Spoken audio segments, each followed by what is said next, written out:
러시아의 대문호 톨스토이가 1885년에 쓴 단편 소설이 사랑이 있는 곳에 신이 있다라는 그런 단편 소설이 있습니다.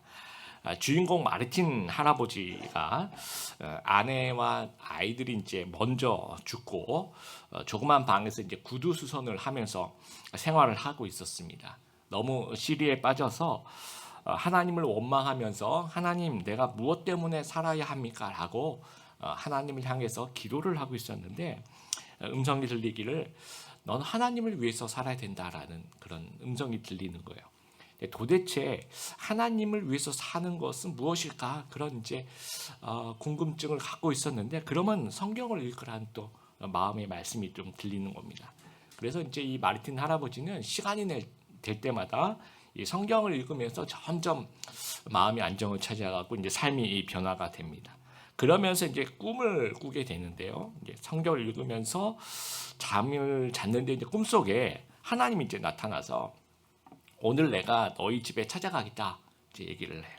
그래서 이제 일어나서 할아버지가 이제 준비를 하는 거죠. 차도 끓이고 죽도 끓여놓고 그다음에 빵도 대접하기 위해서 빵도 끓여 이렇게 준비해 놓고 그리고 창문으로 이렇게 하나님 언제 오시나 이렇게 보고 있는데 늙은 청소부 스테파니치라는 청소부가 아주 추운 이 겨울 날씨에 청소를 하고 추울 때 이제 어디 앉아 있을 데가 없으니까 이렇게 하고 있는 모습을 보면서 좀 마음에 이거 안 되겠다 싶어서 이제 불러요. 그래서 들어오시라고 해서 집으로 초대해서 아주 따뜻한 차를 대접하면서 이제 몸을 좀 녹일 수 있도록 합니다.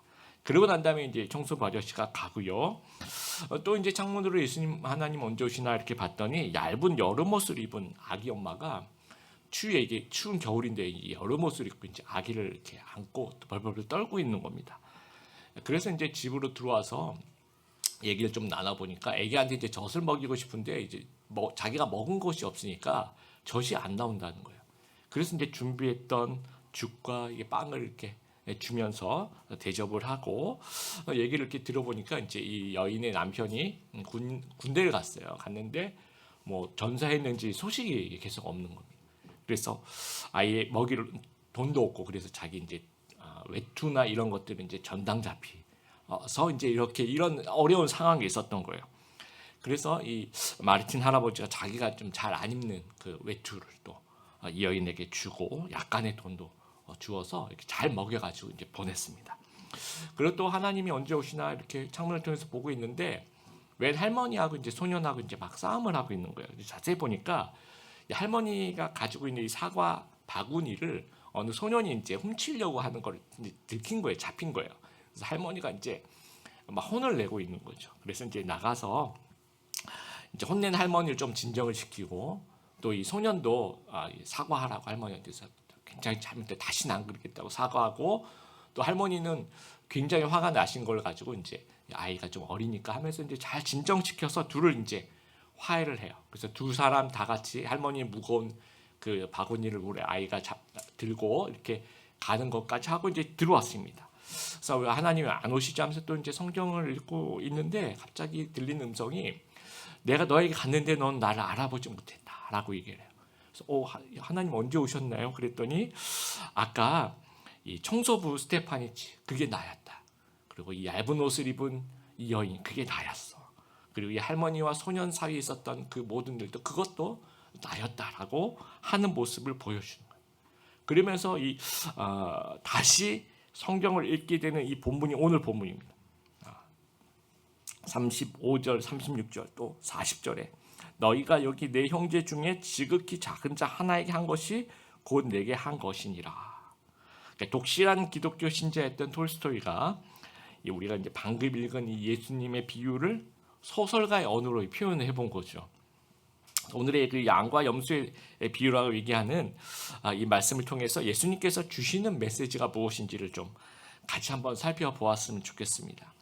31절에 보니까 인자가 자기 영광으로 모든 천사와 함께 올 때 자기 영광의 보좌에 앉으리니라고 이야기를 하십니다. 예수님께서 재림하시면 세상이 끝나는 거예요. 불교의 시간은 계속 돌고 돌아갑니다. 기독교의 시간은 직선적인 시간이에요. 시작이 언제입니까? 창조부터 시작돼서 재림으로 이렇게 끝이 납니다. 세상의 끝에는 심판이 있는 거죠. 32절에 보니까 구분한다라는 말을 2번이나 쓰고 있어요. 각각 구분하기를, 또 그 밑에 목자와 양과 염소를 구분한 것 같이. 이 동사의 주어가 무엇입니까? 누구입니까? 누가 구분한다는 얘기예요? 인자가 구분한다라는 32절을 보시면, 그러니까 예수님께서 구별하신다라는 거예요. 심판을 위해서 악인과 선인을 따로 분리하신다는 거예요. 당시 이스라엘 사람들의 대부분의 직종이 농부 아니면 어부 아니면 이제 목자죠. 그래서 이 큰 이 세 가지 이미지를 예수님께 사용하셔서 아주 쉽게 설명을 해주시는 거예요. 심판 날에 이렇게 분리되는 부분에 대해서. 그래서 농부의 비유, 마태복음 우리 13장에서 알곡과 가라지 비유, 여러분 기억하시죠? 처음에 알곡과 가라지가 자랄 땐 구별이 안 돼요. 근데 추수 때에는 확연히 이게 무엇이 알곡이고 무엇이 가라지인지 그 열매를 보면서 알 수 있는 겁니다. 어부, 또 마태복음 13장에도 나오는 말씀입니다. 물고기 잡는 그물의 비유. 그물을 확 던지죠. 그러면 이제 그 물속에서 그물이 잡혀서 올라오기 전까지는 어떤 물고기인지 잘 모릅니다. 근데 나중에 들어 올려서 배 위에 이제 이렇게 보면 좋은 물고기는 바구니에 담고 나쁜 물고기는 이제 던져 버리는 거죠. 오늘 본문의 이미지는 목자의 이미지입니다. 팔레스타인은요, 양과 염소를 같이 키웠다라고 합니다. 같이 키우게 되면 좋은 점이 있대요. 일단은 서로 성질이 좀 다르죠. 그러다 보니까 이렇게 먹는 것도 좀 성질이 다른데, 양은 이제 이 뿌리채 막 뽑아 먹는 거예요. 자기들끼리 막 모여가지고 풀을 이제 뿌리채를 막 뽑아 먹고, 염소는 좀 잎사귀만 좀 뜯는다고 합니다. 그래서 이제 양이 모여 있는 성질, 염소는 좀 돌아다니는 그 성질이 서로 보완이 되면서 목조지를 좀 보호하는 그런 역할을 하기도 한다고 합니다. 또 어딘가로 이동할 때 목자가 이제 가자 그러면 이제 따라가는데, 쉴만한 물가로 이동하는 그 도중에 좀 장애물 많은 바위가 있거나 좀 장애물이 있으면 양들은 겁이 많아가지고 그 장애물을 뛰어넘어 잘 못 간대요. 근데 이제 염소 같은 경우에는 이제 제일 먼저 앞에 서는 거예요. 그래서 염소가 막 뛰어넘어가고 그 모습을 보면서 양들이 이제 같이 뛰어넘어가는 거죠. 그래서 같이 목축을 할 때 굉장히 좀 좋다고 해요. 그리고 구약의 제사를 드릴 때 그때 제물로 뭐 소도 바치지만 이제 양을 많이 바치죠. 그리고 염소도 바칩니다. 그래서 양도 제물이고 염소도 그 제물의 종류에 따라서 다르지만 염소도 하나님께 드리니까 같이 키우는 겁니다. 그래서 양 3마리와 염소 1마리 정도의 3대1 정도의 비율로 같이 키우는데, 밤에 우리에 가둘 때는, 낮에는 이제 다 섞여 있어요. 근데 밤에 우리에 가둘 때는 좀 염소들이 좀 추위를 잘 탄대요. 근데 양들은 이제 털이 많으니까. 그래서 이 염소는 염소끼리 해서 좀 방안을 위해서 좀 따뜻하게 하려고. 그래서 양은 또 양끼리. 그래서 양과 염소를 나눠서 수용을 하는 거죠. 그래서 3가지 비유 모두가 심판 때 구별되는 것을 묘사합니다. 이 알곡과 가라진 추수 때가 다 돼서 점점 시각적으로 구별되는 그런 이미지. 물고기 잡는 그물은 같이 그물에 딸려올 때는 잘 안 보이는데 배 위에 올려다 보면 확연히 드러나는 그런 이미지. 양과 염소는 낮에 같이 생활하다가 밤이 되면 쫙 갈라져서 구별되는 그런 이미지라는 거예요. 그래서 심판 때 오른쪽에는 의인, 왼쪽에는 악인으로 하나님께서 구별하신다는 겁니다. 자, 그러면 의인과 악인을 구별하시는 기준은 무엇입니까? 천국으로 보낼지 지옥으로 보낼지 판단하시는 그런 기준이 무엇입니까? 34절, 35절, 36절에 보면 굶주렸을 때 먹을 것을 주었고 목마를 때 마실 것을 주었고 나그네 되었을 때 초대하였고 헐벗을 때 옷을 입혔고 병들었을 때 돌보아 주었고 감옥에 갇혔을 때 찾아 주었다라고 이야기를 해요. 이제까지 배운 기독교 교리랑 조금 다른 말씀이죠. 그러니까 이런 행동을 해야지 천국에 간다라고 들리는 거예요. 심판의 날은 행동으로 갈린다라고 오해할 수 있는 구절이라는 거예요. 믿음이 아니야? 행동으로 천국에 간다고 이렇게 이 구절만 보면 좀 오해할 수가 있습니다. 영국에서 열린 비교 종교학 회의에서 세계 각국의 전문가들이 기독교 신앙의 그 독특성을 찾아서 이제 토론을 해요. 네, 신이 기독교만 있냐? 그렇지는 않. 그러니까 자기들이 어떤 뭐라 그럴까요? 주장하는 그래서 어느 종교든지 신을 주장하는 종교들도 있단 말이죠. 창조도 힌두교에도 창조에 대한 어떤 부분이 있고 다들 이제 그런 주장하는 부분이 또 있단 말이죠. 성육신에 대한 부분도 신이 인간의 모습으로 왔다라고 이렇게 주장하는 그런 종교들도 있더라는 거죠. 그리고 선행을 베푸는 거 이것도 어느 종교든지 선행에 대한 부분들이 있더라는 거예요. 그러면 기독교에만 있는 그 독특한 그것이 무엇이냐, 교리가 무엇인가라고 토론을 하고 있는 도중에 영국의 그 C.S. 루이스 교수가 이제 방을 잘못 찾아 들어왔대요. 그래서 여기 이제 뭐 토론 주제가 뭡니까? 물어봤더니 기독교의 독특성에 대해서 토론을 하고 있어요. 그렇게 얘기를 하니까 그거야 쉽죠. 은혜 아닙니까? 라고 한마디를 하고 딱 들어갔어요. 정답을 던지고 들어간 겁니다. 기독교가 다른 종교와 완전히 다른 부분이 이제 은혜라는 부분. 타종교, 뭐 불교라든지 힌두교라든지 이런 것들은 업을 쌓아야지 구원을 받는 거예요. 뭔가 선행을 쌓아야 돼. 내가 행동한 만큼 보응을 받는 겁니다. 그런데 기독교는 선행으로 구원을 얻는 종교가 아니에요. 오직 은혜로 구원을 받는 겁니다. 우리 에베소서 2장 8절 9절 같이 한번 읽어보겠습니다. 시작. 너희는 그 은혜에 의하여 믿음으로 말미암아 구원을 받았으니 이것은 너희에게서 난 것이 아니요 하나님의 선물이라. 행위에서 난 것이 아니니 이를 누구든지 자랑하지 못하게 함이라. 명백합니다. 기독교의 메시지는. 우리가 선행으로 절대로 구원 얻을 수 없다라는 거죠. 그런데 오늘 비유 예수님은 예수님이 이제 이렇게 얘기하시면 좋았을 것 같아요. 오른편은 믿음 가진 자, 왼편은 믿음 없는 자 이렇게 얘기하면 이해가 훨씬 더 빠를 것 같은데 그렇게 말씀하지 않으시고 오른편은 이런 행동을 했고 왼편은 이런 행동을 안 했고 라고 얘기하신다는 거예요. 그래서 이걸 우리가 어떻게 이해해야 되느냐라는 겁니다. 왜 예수님께서 왜 일부러 그러셨겠죠? 왜 그러셨을까라는 것들을 우리가 좀 생각해 보길 바랍니다. 다음 일본의 그 사이비 종교 중에 그 오음 진리교라고 여러분 들어보셨을 거예요. 교주 아사하라 쇼코라고 여러분 혹시 이렇게 좀 보신 분들이 있으실 겁니다. 1995년 도쿄 지하철 살인가스 사건 기억나시죠? 사회 아주 큰 불을 일으켰는데요. 그게 이제 95년이고 이제 90년에 이들이 이제 교세가 막 확장이 되면서 이제 오음 진리교니까 정치권으로 좀 발을 뻗쳐야 되겠다 싶어서 당을 만들어요. 진리당이라고 자기들끼리 만들어서 그 중의원 선거에 이제 일본은 참의원과 중의원이 있죠. 중의원 선거에 이제 나가게 되는데 이들이 생각했던 것들이 신도가 10,000명 이상이고 그다음에 이제 그 당시는 이제 살인가스 전 5년 전이니까 사람들이 이제 이 종교가 어떤 종교인지 잘 모르는 상태에서 선거 운동을 하는데 아주 선거 운동을 재밌게 했다고 할까요? 그 노래 같은 거 이렇게 막 하는데 왜 한번 들으면 밤새도록 생각나는 그런 단순하면서도 그런 노래들 있잖아요. 그런 것들로 이제 굉장히 인기를 끌었다고 합니다. 그래서 사람들이 막 이렇게 선거 버스랑 차량 이렇게 나와서 노래하고 그러면 지금은 이제 다들 이렇게 하니까 신기하지 않은데 그 당시 굉장히 신기했나 봐요. 그래서 막 호응해주고 청년 이제 중고등학생들을 막 따라하고 춤추고 막 그러니까 이제 내가 최소한 10,000표 이상은 내가 받을 거야라고 생각을 했어요. 이제 선거 결과가 1,783표가 나왔어요. 그래서 0.3%로 13위로 낙선을 하게 된 거죠. 신도수만 해도 10,000명인데 표는 1,700표 정도 나왔다라는 거죠. 그래서 말로만 교주님 사랑해요, 교주님 최고예요.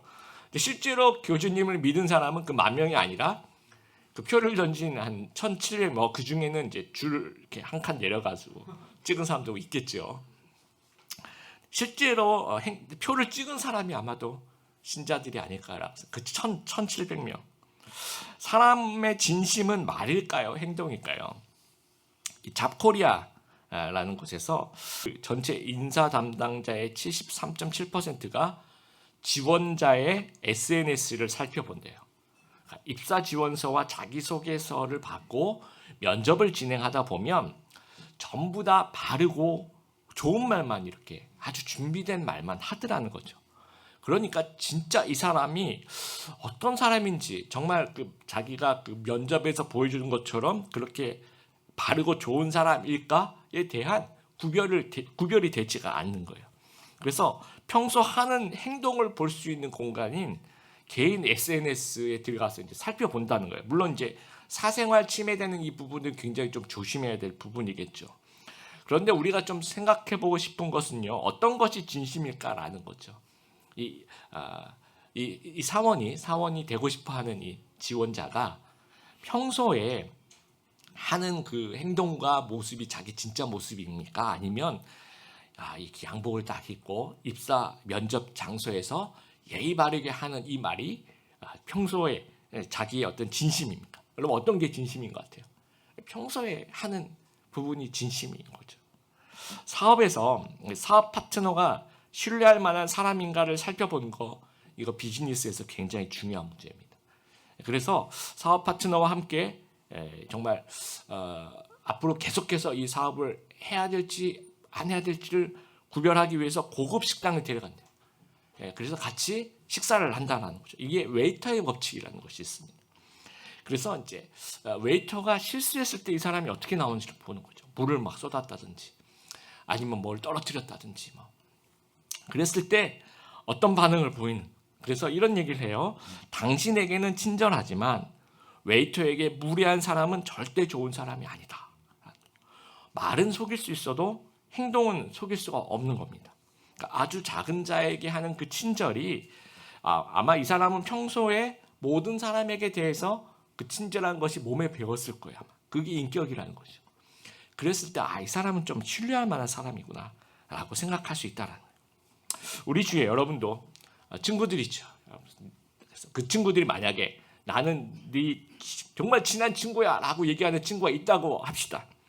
그런데 그 친구가 아무런 연락도 없이 내가 결혼하는데 내 결혼식에 안 와요. 여러분 친구입니까? 왔는데 축의금 5,000원 딱 이렇게. 정말 친한 친구일까요? 너 둘도 없는 너의 친구야 이렇게 얘기하면서. 무엇이 진짜 진심입니까? 말이 진심이 아니고 행동이 진심이라는 거예요. 그러니까 행동이 진실을 말하고 있다는 거예요.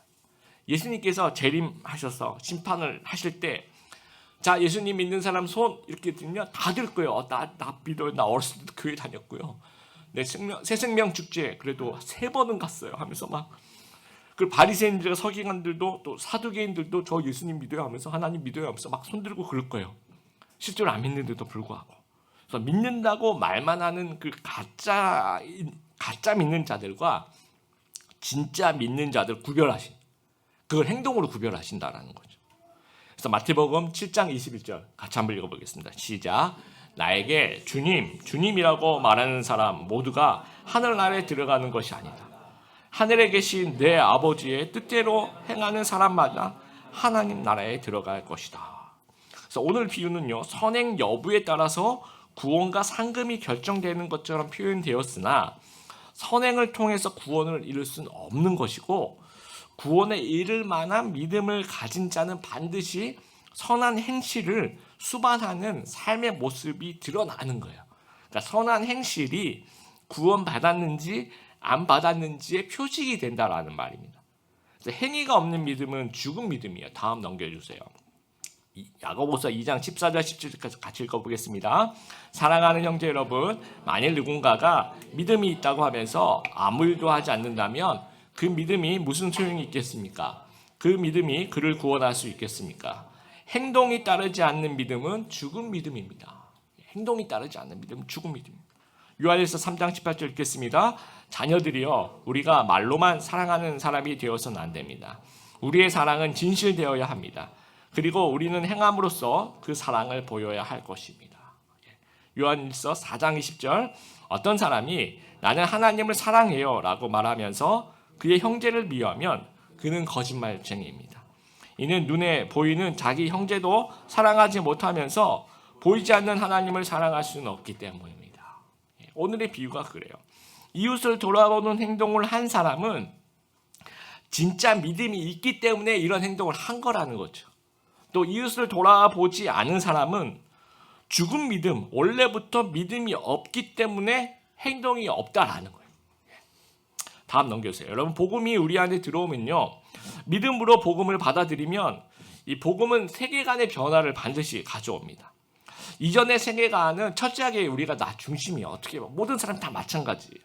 그런데 복음이 들어오면 예수님이 나를 위해 십자가에 돌아가셨다라는 것이 우리 마음속에 들어오게 되면 내 삶의 주인이 하나님이심을 이제 느끼게 되는 거죠. 그래서 하나님이 나에게 원하시는 것이 무엇일까를 생각해 보게 되는 겁니다.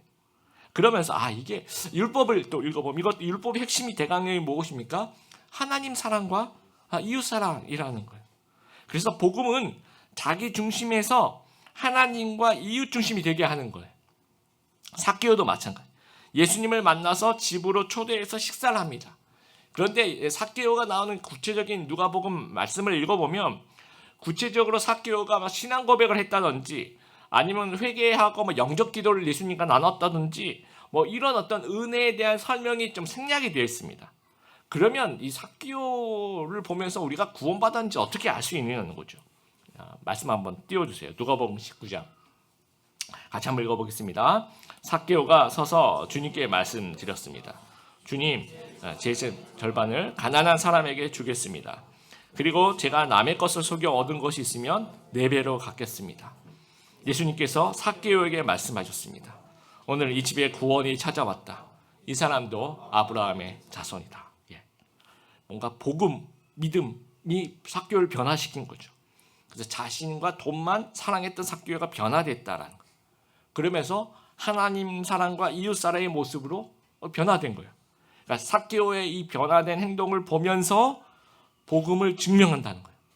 삭개오의 그 변화된 행동을 보니까 구원받았음을 그냥 증명한다라는 거예요. 그 행동을 보니까 그 사이에 생략되어 있지만 이러한 일들이 삭개오 안에서 일어났구나라는 것을 우리가 알 수 있다라는 겁니다.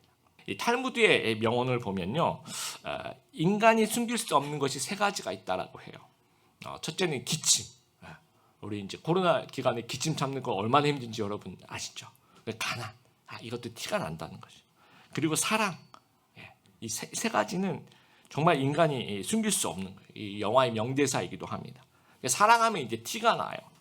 사내 연애하시는 분들 이렇게 보시면 절대로 우리 둘만 알고 아무도 모르게 하자라고 하는데 회사 정수기도 알고 있다라고 합니다. 당사자만 빼고 다 알고 있는 거죠. 왜냐하면 아무리 숨기려고 해도 이렇게 티가 나는 겁니다. 복음도 마찬가지예요. 이 티가 나게 되어 있어요. 티가 안 나면 복음이 없는 거예요. 믿음이 없는 거예요. 그래서 복음의 티가 안 나는 사람들 향해서 보네포 목사님이 이제 값싼 은혜라고 이야기를 해요. 구원받았다고 하면서 하나님과 무한하게 살아가고 있더라는 거죠. 회개 없이도 죄를 용서하고 순종이 없는 은혜, 십자가 없는 은혜, 자기 부인이 없는 그런 값싼 은혜, 복받기를 원하지만 희생을 거부하는 교인들. 그래서 이런 얘기를 해요. 그리스도가 없으면 제자도가 없는 기독교이다. 또 제자도가 없으면 그리스도가 없는 기독교라는 거예요. 혹시나 우리들도 교회만 다니고 종교적 행위만 하고 있는 그런 값싼 은혜의 사람들은 아닐까 한번 생각해 보길 바랍니다. 만약에 그렇다면 구원받았습니까라고 물어봤을 때 오늘 말씀의 근거에 보면 아니라고 대답할 수 있을 거예요. 아닌 것 같아요. 노미널 크리스찬이라는 얘기, 요즘에 이제 유럽 기독교에서 연구하고 있는 주제들입니다. 노미널 크리스찬, 명목상의 그리스도인에 대한 아주 그 기독교 문화가 오래된 그런 유럽 일이죠. 이쪽에서 이제 심각하게 고민하고 있는 문제들인 거예요. 이름은 신자라고 하는데 전혀 신자답지 않더라는 거죠. 마피아 나오는 영화들을 이렇게 여러분 보시면 일상이 폭력이고 마약이고 매춘이고 살인이에요. 그러다가 갑자기 시간이 다 됐네 하면서 어디를 가는데 보면 성당을 갑니다. 자기 딸이 유아세를 받는데 거기 가서 하고 있다든지 아니면 누구의 결혼식에 신부님이 주례하는 또 보스의 장례식 다 이게 성당에서 벌어진 일이에요. 그러면 이 마피아는 믿음이 있는 것입니까? 양일까요? 아니면 염소일까요? 유아세를 베풀고 교인 명부 이름이 올라가고 성당에 기부 많이 하고 그런 행위로 보는 것이 그러니까 그런 행동으로 봤을 때 정말 이 사람이 예수님 믿는 것인가가 아니라 굶주렸을 때 먹는 것을 주었고 목마를 때 마실 것을 주었고 나그네 되었을 때 초대하였고 헐벗을 때 옷을 입혔고 병들었을 때 돌보아 주었고 감옥에 갇혔을 때 찾아 주었는가에 대한 행동으로 봤을 때는 이건 믿음이 전혀 없는 거죠. 이건 값싼 은혜고 노미널 크리스찬이라는 염소에 해당되는 그런 사람들이라는 겁니다.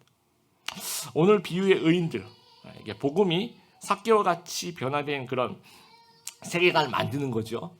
그러면 이웃사랑이 몸에 자연스럽게 표현이 됩니다. 그래서 37절에 이제 의인들이 이제 이렇게 물어봐요. 하나님한테 제가 언제 그랬습니까? 라고 물어봐요. 분명히 하나님께서는 그렇게 했다라고 얘기하죠. 내가 그렇게 했는데 그렇게 했는지를 모르는 겁니다. 잊어버리는 거예요. 자, 이것은요 무의식적으로 행동이기 때문에 그래요. 이것은 자연스러운 일상이기 때문에 예수 믿고 이 복음이 나의 세계관과 내 행동을 변화시키면서 그냥 무의식적으로 이웃사랑의 행동을 하는 겁니다. 그러면서 이제 내가 했다는 걸 잊어버려요. 약간 의식이 남아있지는 않는 거예요. 이게 진짜입니다, 여러분. 무의식이 진담이라는 거예요. 이웃사랑이 몸에 밴 행동이라는 거예요. 믿음이 있기 때문에 가능한 거죠. 근데 44절의 악인들은 제가 언제 안 했나요? 라고 물어봐요. 그러니까 안 했어요. 안 했는데 이웃사랑 안 했어요. 근데 했다고 우기는 겁니다. 무의식적으로 하지 않은 거죠. 삶 속에서 그냥 왜 안 해? 몰라. 그냥 무의식적으로 안 해요. 안 한 것이 무의식인 거예요. 이게 진담입니다. 이웃사랑이 없는 것이 진담이라는 거예요. 믿음이 없는 거죠. 그러니까 우리 신앙도 예수님을 믿는 그 믿음이 우리 안에 있는 복음이 어딘가에 투영되어서 티가 나게 되어 있다는 거예요. 이렇게 주일 예배를 와서 우리가 예배를 드릴 때 우리의 영성과 우리의 감성과 우리의 지성이 뭔가 투영이 돼요. 그래서 반응을 일어나요. 그러니까 그 순서들 어떤 찬양과 기도와 말씀과 이런 모든 순서들에 은혜가 넘쳐나는 그런 어떤 반응이 있다라는 거죠. 또 삶의 현장에서도 이게 투영되어야 되는 거죠. 이웃사랑으로 투영되고 선행으로 투영되고 그러니까 진짜 믿음을 증명하는 그 모습이라는 겁니다. 그래서 사람에게 한 것이 하나님께 한 것이고 사람에게 안 한 것이 하나님께 안 한 것이라는 겁니다. 이 김정훈 교수의 노는 만큼 성공한다는 책에 이제 이런 얘기를 합니다. 진짜 성공은 세 가지 영어 C를 가지고 있다. 다음 이 컨텐트먼트, 그러니까 만족, 그다음에 calmness, 평온함, 그다음에 커넥션, 관계, 이 세 가지를 가지고 있다는 거예요. 근데 우리 예수님이 믿는 모습과도 굉장히 좀 유사한 것 같아요. 예수님 믿고 만족해요, 우리가. 그리고 예수님과 함께 평온함을 느낍니다. 그러면서 이제 관계에 우리가 좀 더 신경을 좀 써야 된다라는 거예요. 하나님과 이웃의 그 관계. 우리 드림이교회 성도님들 제가 보면서 섬기는 부분들 참 많이 좀 감사하게 생각합니다. 많이 또 섬기는 헌금도 많이 해주시고. 우리 이제 캠프나 수련회 이런 데 가면 이제 목적 헌금도 참 많이 해주셔서 어렵지 않도록 많이 섬겨주시고 개인적으로도 불우이웃도 많이 섬겨주시고 또 이번 지진 피해도 많이 도와주신다는 말씀을 제가 들었습니다. 또 우리 부활절마다 또 이웃 돕는 그 목적 헌금을 하죠. 우리 재작년에 그 러시아 고려인들 우리 같은 동포들 좀 돕는 그런 헌금을 또 저희들이 했었고 작년에는 우크라이나 난민들을 위해서 또 헌금을 했고요. 올해는 미얀마의 고아원을 좀 섬기는 그런 헌금을 할까 좀 생각하고 있습니다. 그렇게 참 우리가 이 헌금 참 잘하는데요. 그럼에도 불구하고 제 개인으로 봤을 때 제가 이웃을 향한 태도에 정말 몸에 밴 정말 무의식적인 진심이 가득 찬 그런 사람일까 생각해 보면 참 많은 부족함을 느낍니다. 그래서 이 부분이 자라나야 될 부분이라고 생각합니다. 그래서 우리가 이제 예수님 믿는 그 신앙은 순간에 그 믿음이 들어오는 거예요. 그런데 예수님을 사랑하고 섬기는 그 믿음은 자라나는 거예요. 정말 처음부터 그런 믿음이 아닌 거죠. 그 자라나는 믿음은 시간이 지나가면서 훈련하면서 또 흉내내면서 또 이제 실패하면서 또 반성하면서 또 닮아가려고 노력하면서 점점 나도 모르게 예수님처럼 닮아가는 그런 모습으로 자라나는 우리 귀한 성도님들 되길 바랍니다. 그래서 이 하나님을 사랑하는 자들, 이웃을 사랑하는 자들, 이웃의 어려움을 돌보는 자 되길 바라고, 복음은 반드시 티가 나야 된다는 거 우리가 기억하면서 믿는 만큼 행동하는, 우리 복음을 행동과 관계와 이웃사랑으로 표현해내는 귀한 하나님의 백성들 다 되시기를 주님의 이름으로 축복합니다.